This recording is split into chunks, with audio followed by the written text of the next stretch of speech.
Welcome to the Power of Owning Your Career podcast, the show for women who are seeking more fulfillment in life and simply not getting it from their current situation. Hey there, I'm Simone Morris, host of the Power of Owning Your Career podcast. If this is your first time listening to the podcast, I want to welcome you. This podcast is about really giving you tools and strategies to take your position in the driver's seat for your career. That means very hands-on for excellent career results, and I'm here to help you do that with fabulous guests each week. This week, we sit down with Michelle Craig, who owns her own law firm, but she wasn't always doing that. In fact, she was at the top of her game as a partner in a law firm and decided that she wanted to do her own thing. She wanted more control of her career, and that's what we talk about in this coming episode. So stay tuned for a delightful episode. Just a few updates. Wanted to remind you that the podcast is going to be on hiatus after next week's episode. That's right, we wrap season 5, so be sure to catch up on all the great episodes that are in our archives. I also want to remind you about our holiday gift bundle on the Simone Morris Enterprises store. You can find a 3-book bundle. My first 3 books really about setting goals, which is really apropos at this time because it's the end of another year and most people are getting set to set goals, whether it's career goals or otherwise. You may need some guidance with that, and my book, Achievement Unlocked, can help you to do so. In addition, I've got the Power of Owning Your Career book, which is where everything started. This podcast started because I wanted to continue the journey of the book with the interviews of 14 diverse leaders. So you want to pick up the book if you don't already have it. And also 52 Tips for Owning Your Career, which is continuing to focus on your career. Again, you can get that over at connectwithsimone.com. And you can go to our store and get any of those books. There's a special holiday pricing. All right. Well, I don't want to keep you, but I want to again thank you and wish you a happy holiday season. And let's get right into this week's episode. Have a great week. I'm pleased to have with me today Michelle Craig on the podcast. Michelle, welcome to the Power of Owning Your Career podcast. Thank you. I'm glad to be here. Thank you for inviting me. Absolutely. Well, tell us a little bit about you before we get started.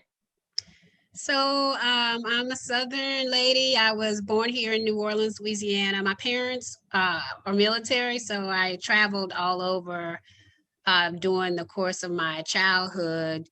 Graduated from Covington High School, which is about 45 minutes outside of New Orleans. So we always kind of came back to Louisiana and definitely always stayed in the South because we stayed near my parents, which I appreciated.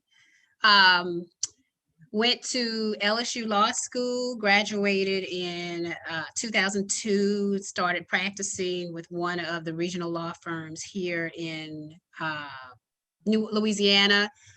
Jones Walker, which has its home office in New Orleans, but I was in the Baton Rouge office. And then I decided that I wanted to live in Texas. So I transferred to the Houston, Texas office of Jones. And then in 2007, kind of 2 years after Katrina, I had an opportunity here with a firm to come back to New Orleans.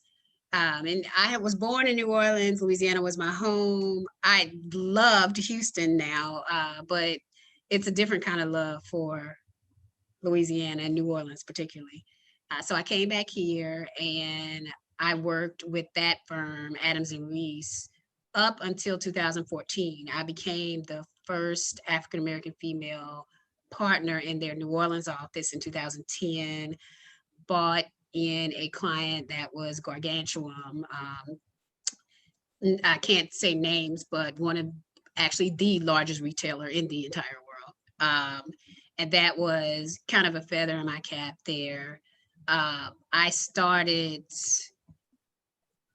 really thinking about what I wanted next around that time.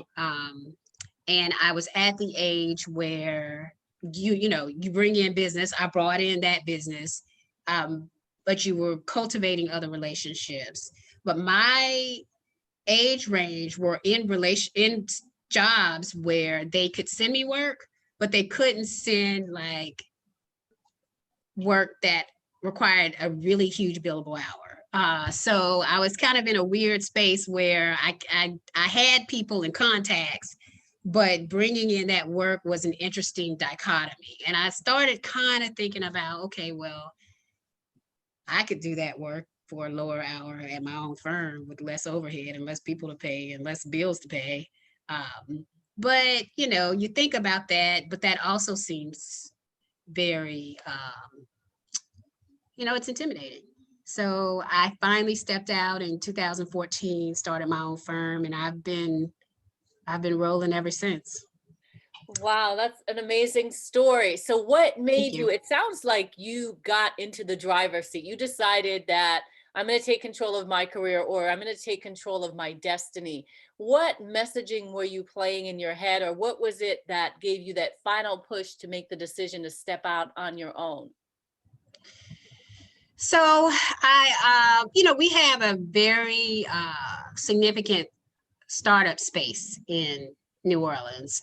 We also have a significant charter school space in New Orleans. Both of those type of clients really, they just simply could not afford and do not need to be putting money towards huge amounts of legal fees. And big firms, like both of the firms that I came from are amazing, and I got an amazing foundation from them. But the fees can be significant for people who are just starting out and organizations that are starting out, including nonprofits. And those organizations really became where my passion was. Like education became something that I really wanted to see succeed in New Orleans and everywhere. And a lot of my friends had startups. And so I was advising them anyway. I just wasn't charging them, because I didn't want them to have to incur these fees. And I was guiding them through the process. And I realized like I really could do this. Like they trust me to be their lawyer. And, I put pen to paper. I was like, okay, this is what you need. I don't want a firm that is like traditional firms. We were doing things virtual way before virtual was a thing. So way before 2020, because I really don't care. In fact, I want you to be doing the work on the beach over the other side of the world. I don't care. As long as you get the work done. I remember in one of my, with one of the partners I worked with long time ago at one of those firms, I walked into her office as an associate and she was in tears. And I was like, well, what's happening? A client has scheduled something at the same time as her child's baseball game. And she could get nobody to take it over, like whatever it was. She just couldn't. And I was an associate, so it wasn't appropriate for me to take it. I was young. But that stuck with me because you shouldn't choose between the things that are important in your life and being a significant contributor to your clients. Like that should not be. And I saw that repeatedly because of the nature of the work and the nature of the way the work is supposed to be performed, in the traditional sense. I felt like if I want to go to my child's ballet practice, I'm going. If I want to go, I'm going. That's happening. So I need to figure this out because I don't think that would have been a catch-22 if there was more collaboration, both on the partner side and on the side of the client, because my clients know me very well. They know my values and my value system. I know theirs.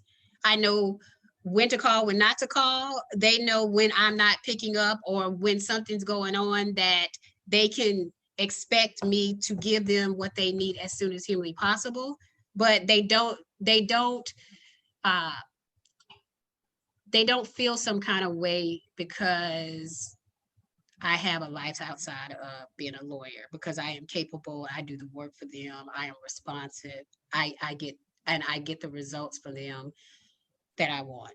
I pride myself on this firm being not just a lawyer, and that's the cliche. We're not just a lawyer, but really not just a lawyer, but a partnership in their businesses on what they're trying to achieve. Where sometimes we highly disagree on, I make sure the relationship is such that they understand that I'm going to tell you that you get to choose, but I am definitely going to tell you what the law is, what I think you should do, what I recommend, and we're going to work through those things. Well, let me ask you a question. Mhm. So you've had experience working for someone else and you now have your own law firm. What do Mhm. you say, what are the ingredients for a successful career? What is the formula for owning your career? So there's like, it's interesting. There's the mental formula, there's the physical formula. So let's start with the mental, right? Um, you know, cliche, but tenacity. And I think that a lot of people get frozen by being scared. Uh, they think I cannot do this. Whoever did it, they were magical. They had something I didn't have. That's not true. That's just not true. Like, the other cliche is step out there, the steps will find you. That's kind of true too. Like there are days when I first started the firm, I made a point every week of doing something that scared me, doing something outside of what I normally do. Like it's funny because there are acquaintances who will say Michelle is an extrovert. She's everywhere. She's doing everything. She's networking. But my real close friends know that I'm really kind of an introvert. So this extrovert stuff is really me stepping very much outside of who I am to get things done, and because those are the things that's necessary. So I would say, the mental formula is setting yourself up to do something that scares you as many times as you can a week or a month. If you can't do it every week, then every month say what scares you. Talking to this person scares you. Going to this type of hearing, you don't know that type of law. Find somebody who does, who can train you, and then go sit in the courtroom and watch somebody else do that. It really is all about doing things that scare you. And I am 6 years into this firm and I still get scared. I still get in the mirror and say, you can do this. You're a badass. You can do this. Like there are pep talks that I give myself all the time. I was just talking to my paralegal who just got notice that she could do the next step in applying for law school. She's so excited. And she was like, but then she stopped. She froze. She said, dude, but this is so scary. This is so scary. I said, yeah, but it's on the other side of fear. Like what you want is on the other side of that. So I need you to be frozen for 2 minutes and let's rock and roll, okay? Because that is what you want in life is on the other side of that fear. So we're doing this. We've been talking about, we're doing this. What do you need me to do to help you do what I know you want to do? That's kind of my mantra throughout life. Now, the things that are not mental, the things that you need to, that are the physical, the paper, pencil, the more you plan, the better. Like if you're at an organization that has a 401k with a good match, start throwing as much money there as you can, because that's going to help you put some money away.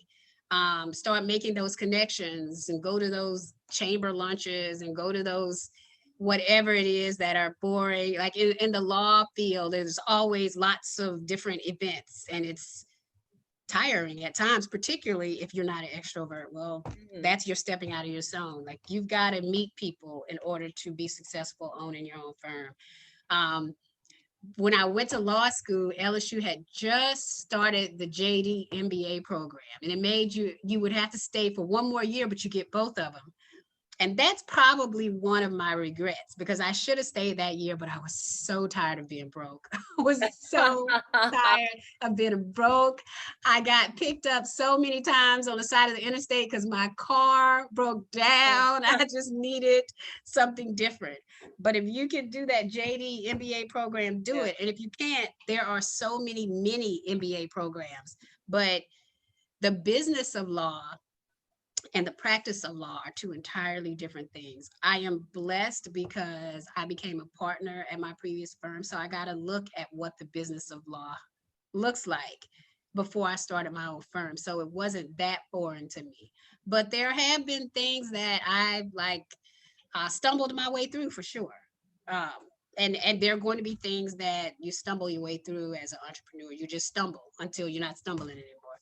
I think I did get a CPA immediately and had him do the financials. I don't want to touch him. I don't know. I don't understand. Like, that was me in 2014 when I started. It is 2020, and now I understand more, but there are still things that he is telling me all the time. There's still the same things. And each time one of them clicks more, I'm like, oh, that's why you told me that X equals Y. So don't be afraid to get somebody who has the strength you don't have. Because first of all, you've got to admit you don't have it. That's number one. And then number two, you've got to be willing to spend the money on that person. So that may mean you don't get an office for a minute. You're better spent with a CPA. If you're going to get a partner, you need to get a lawyer, like a lawyer that's a third party, not her friend, not your friend, somebody that's like totally neutral to draft up the documents, because that is, I think, like, important in transparency. So I'll stop talking now. This is a lot.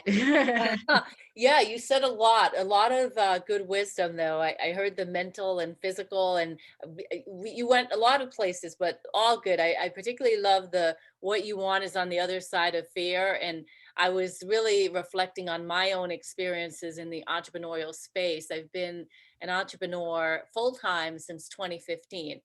And completely agree with you in terms of, you're going to have to figure it out. You have to be resourceful to figure things out, and you have to trust yourself and give yourself the opportunity to figure things out, that you will figure it out, or you will meet people that will help you to figure things out. The key is to just push past the fear and move towards what it is that you do want for yourself. You talked about mentoring and success squads, the people that are on your success team. So who's on your success team? Who do you need to have? So there's so many categories, right? To own a law firm particularly, but I think to own any business, you need your CPA, because they do the financials. You need a lawyer who is not yourself, because the adage is that a lawyer that has themselves for a client is a fool. It is the truth, right? So you need a lawyer who can tell you those things that you need to know about the law, the business of law. You need good support staff. Like, you need support staff that's going to say, you are wrong. Just yesterday, I was on the phone and my paralegal heard me talking to somebody, and she said that people can't see me on the podcast, but I'm waving my hands no. Like, she's like, I need you to take it down a notch, because my response was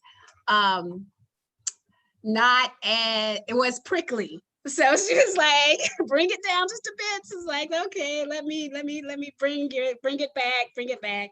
But you've got to have a good relationship with people in order for that to be the case. You have to have a good relationship with yourself to be able to say, okay, I was wrong here. You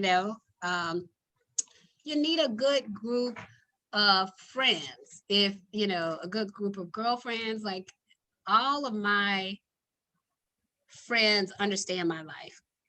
Law in itself doesn't stop at 5:30. Owning a business certainly doesn't. So I'm practicing law all day, and at night I'm doing bills, I'm returning emails. I'm setting the next day up for success.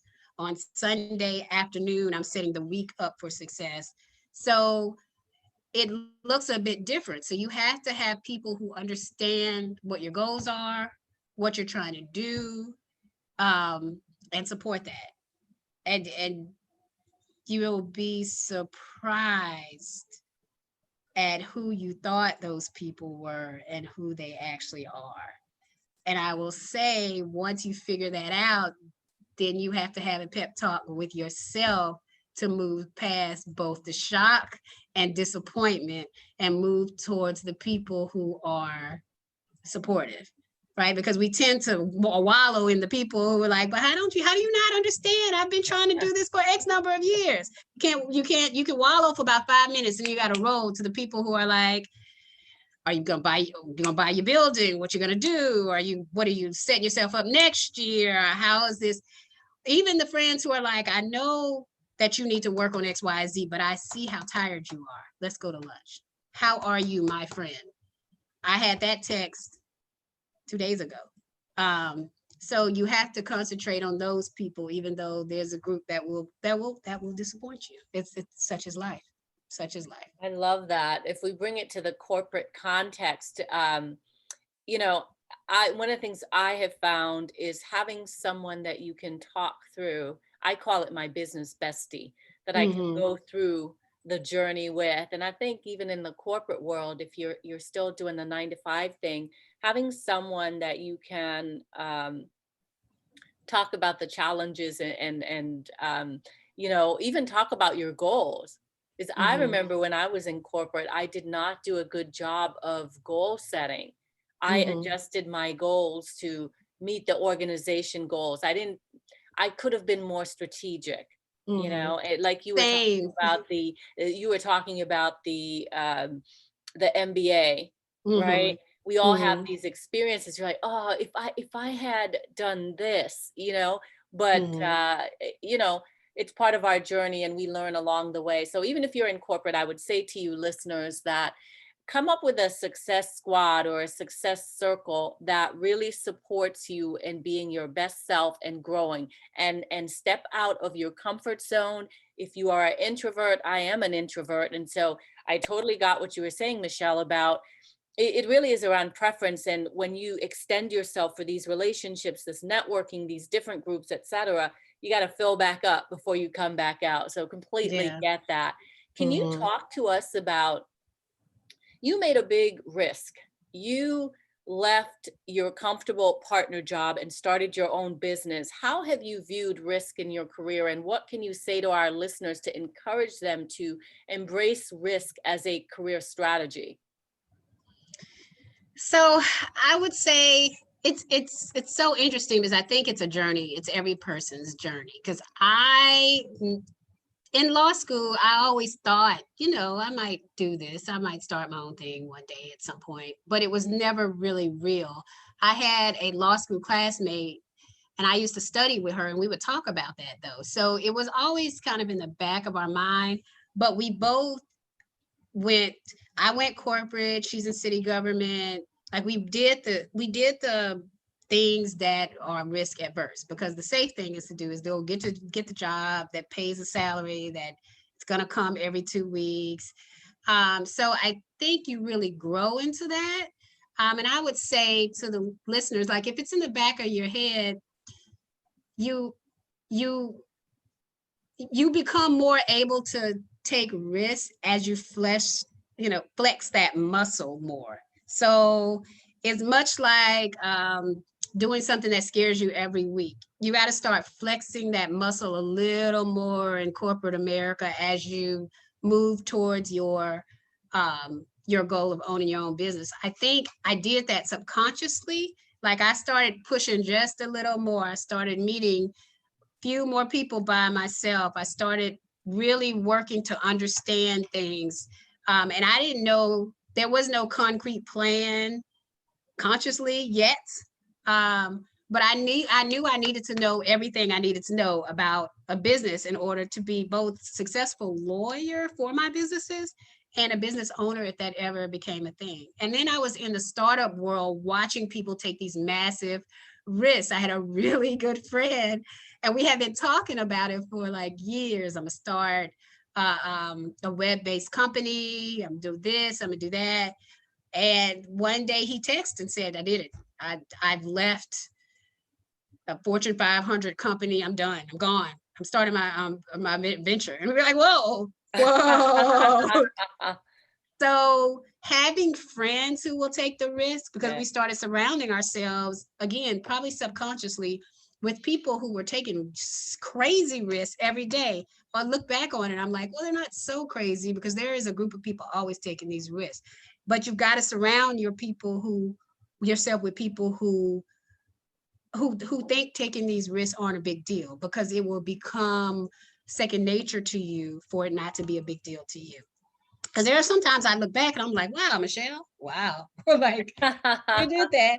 And I mean, for some people, for me anyway, there's an element of faith. Like, I really have a strong element of faith. I am really of the "you cannot fail" mantra. Like, even the failure puts you in the position, puts you on the road to wherever you're supposed to be. So there's a detour for a minute, maybe, but you always get to where you're supposed. I am a firm believer of that. So it doesn't matter what you do in the terms of where you're trying to get to where you're going. It's just, you got to do something. Like, I see too many people who are like, I don't know what to do, so I'm just going to stay right in this space. And you have to do something. So that's what I would say. Love that. What I would say to our listeners is that if you don't have people around you physically in your circle or in your space who you think can fill the role that Michelle is talking about, I would say to you, explore social media and different groups on social media to find that support, because you can find a lot of support or like-minded individuals who are risk appreciative on social media. So check out groups. That's another thing that you can do. Michelle, as we begin to wrap up, can you talk about any resources that you can recommend in terms of taking ownership of your career? What's helped you? What resources can you share with our listeners? So what I would say is, like you just mentioned, social media is a great resource. We love social media. We hate social media, right? It's both those things, for sure.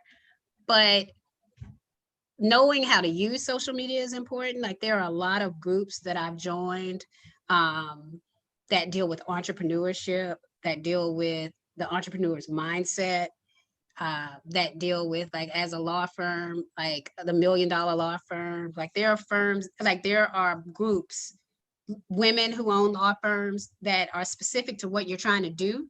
And even if you're not there yet, they say dress for the job you want. Again, that's both mentally and physically. Like, go get in that $1 Million Law Firm group. I got in that group in 2014. That was not like 2014. I was the I am starting out law firm. But you have to do and go towards what it is you want. So that's one thing I would say. And then, there are books like this Profit First. There are books that talk about the things that you don't know about the business of whatever the business is you're trying to accomplish. Like, there's no reason to reinvent the wheel. Somebody has done this before. So I'm not saying that what you're doing won't tweak that wheel, but don't start from scratch. Like, go find out what they've done. A lot of people are willing to tell you their mistakes. Those are the best kind of advisors, because the advisors that are saying, well, I did this in 2014, and then now it's 2016, 2020, and life is amazing.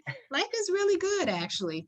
But there were some bumps along the way. So if they're not willing to tell you about those bumps, so you can avoid maybe some of them, then you need new advisors.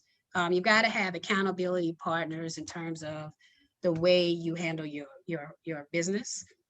You have to have accountability partners in the way you handle your personal life, because the two do affect one another. Like, if something's going crazy in your personal life and you're deciding you're not going to get out of bed to go work, well, guess what's going to go sideways too?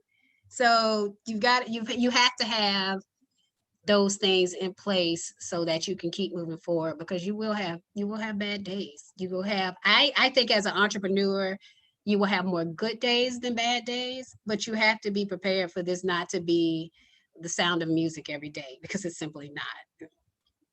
I love that. What a great way to wrap up. It's been such a pleasure getting to know you. And thank you so much for being a guest on the Power of Owning Your Career podcast.